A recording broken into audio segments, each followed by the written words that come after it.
Yo yo yo yo yo, halo semuanya. Gimana nih kabarnya lur? Semoga dalam keadaan sehat dan mood yang baik-baik aja ya lur ya. Jadi nih ya.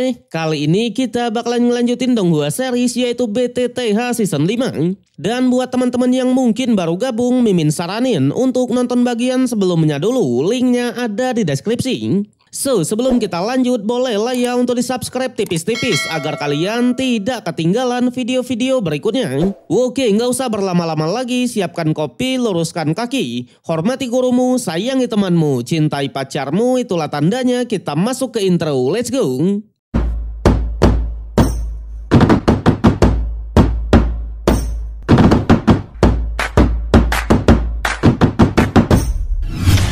Oke lur, mengingat sedikit dari episode kemarin, di mana setelah melewati duo iblis serta membahas tentang pohon bodi yang akan muncul di wilayah barbar kemarin, di Pavilion Xingyun tiba-tiba malah muncul cahaya yang sangat besar. Cahaya itu tiba-tiba membentuk sebuah wujud raksasa yang bahkan membuat semua pun bergegas pergi ke sana, termasuk Pak De Yaulau dan kawan-kawan.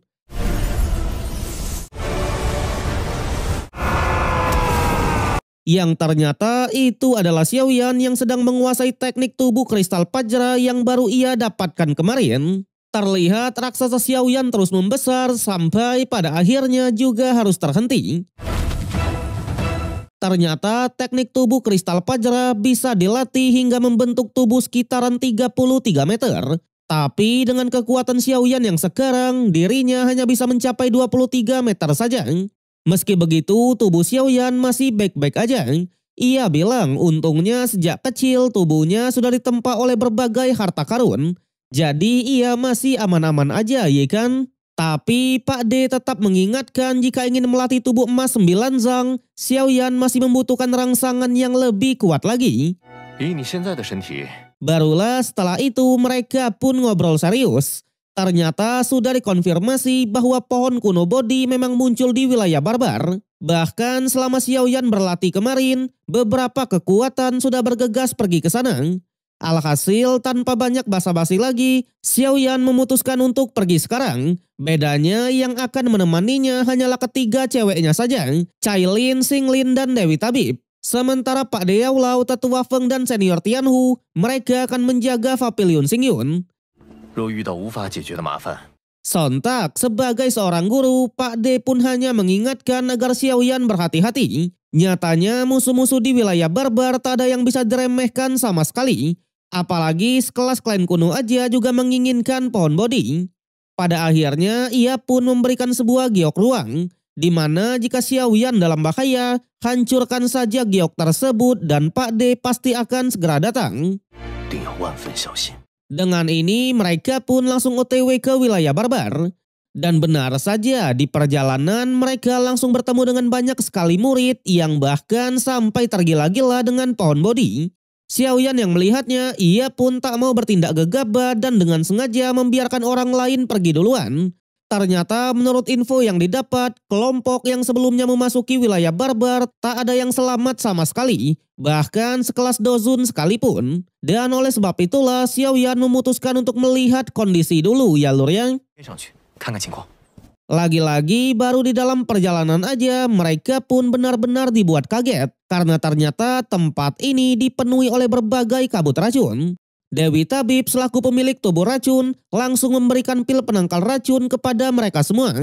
Tapi di saat yang sama mereka juga melihat mayat dari seorang dosun. Hal itu membuat Xiaoyan pun kembali dibuat kaget. Nyatanya dengan seorang dosun menggunakan dosinya untuk menyelimuti tubuh, seharusnya mereka tak akan mati hanya karena kabut beracun.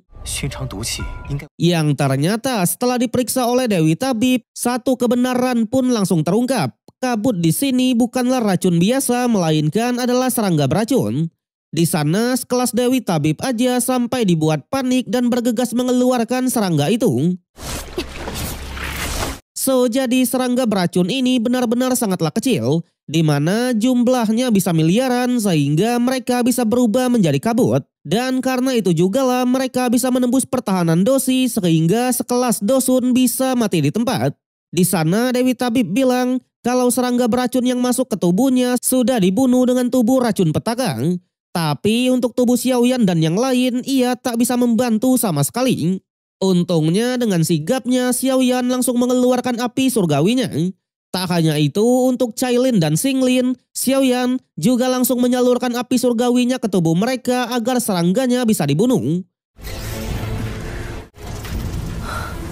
Belum sampai di situ, Xiaoyan bahkan membentuk pertahanan api surgawi demi memastikan keamanannya.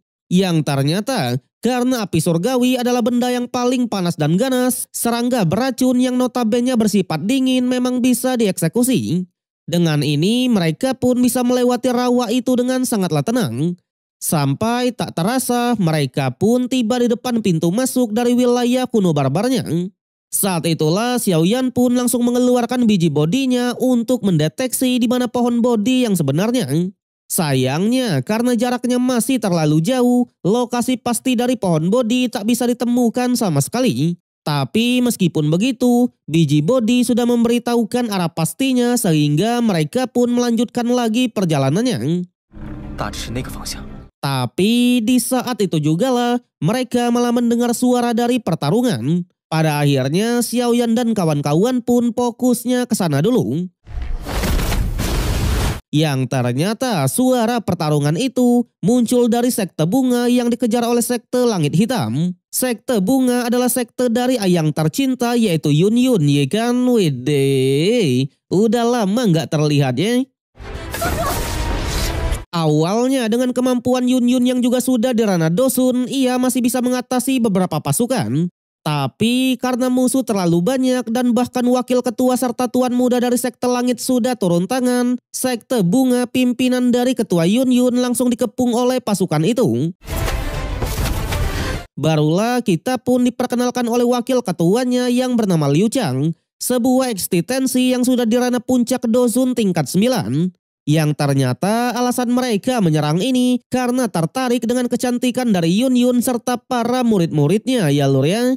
Selain itu, sekte langit hitam ternyata sudah dengan persiapan matang. Mereka dengan sengaja menyerang diam-diam ketika sekte bunga sedang bertarung melawan para binatang. Bahkan kondisi saat ini, beberapa tetua dari sekte bunga sudah meninggoy semua. Di sana, Yun Yun pun sangat berharap sisa pasukan yang berpisah berhasil kabur semua dan meminta bala bantuan. Sayangnya, tuan muda dari sekte langit hitam lah yang menghabisi semua pasukan itu.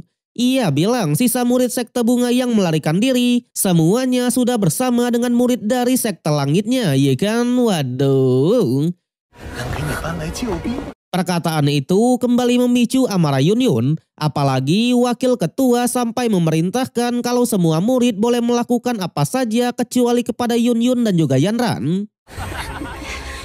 Di sanalah dalam keadaan mendesak, Yun Yun menyuruh semuanya untuk melarikan diri, sedangkan ia sendiri akan mencoba menahan musuh. Tapi jelas Yanran yang sudah dari kecil bersama Yun Yun menolak perintah itu. Alih-alih melarikan diri, Yanran memimpin para murid lainnya untuk melawan mati-matian.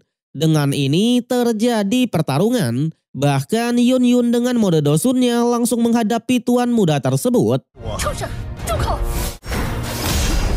Sayangnya, hampir setiap anggota dari sekte bunga tak ada yang bisa menang sama sekali.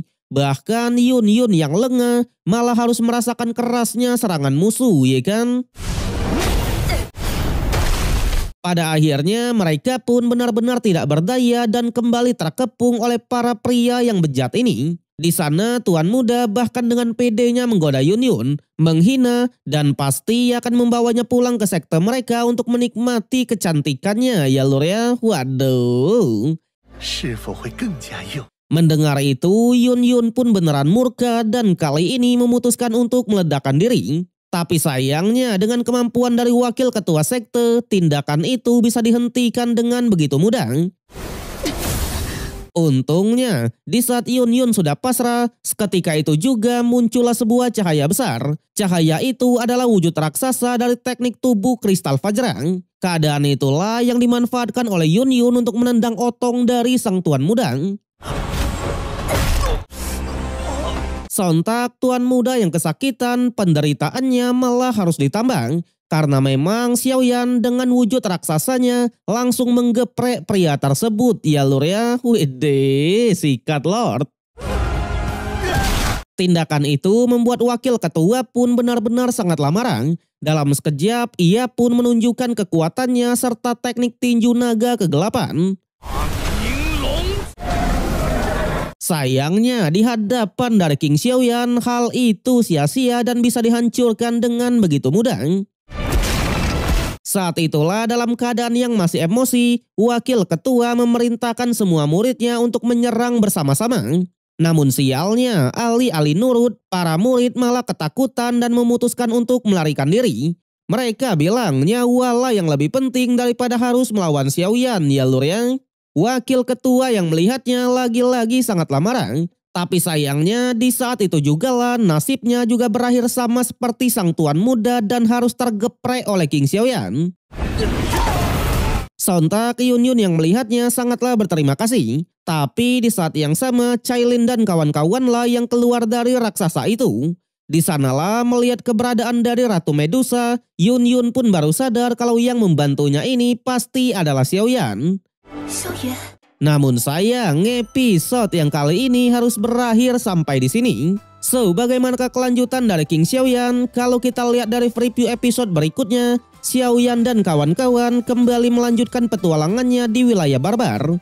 Bahkan Yun Yun juga ikut bersama mereka semua, ya lur ya. Tapi kita harus menunggu sampai minggu depan untuk mengetahui kelanjutannya. So, kalau kalian suka dengan konten ini, jangan lupa kasih jempolnya, kasih hype-nya, subscribe biar nggak ketinggalan update, dan share ke berbagai platform untuk memajukan channel tercinta ini, ya lur ya. Oke lah, gua Rian pamit undur diri, sampai jumpa di konten berikutnya.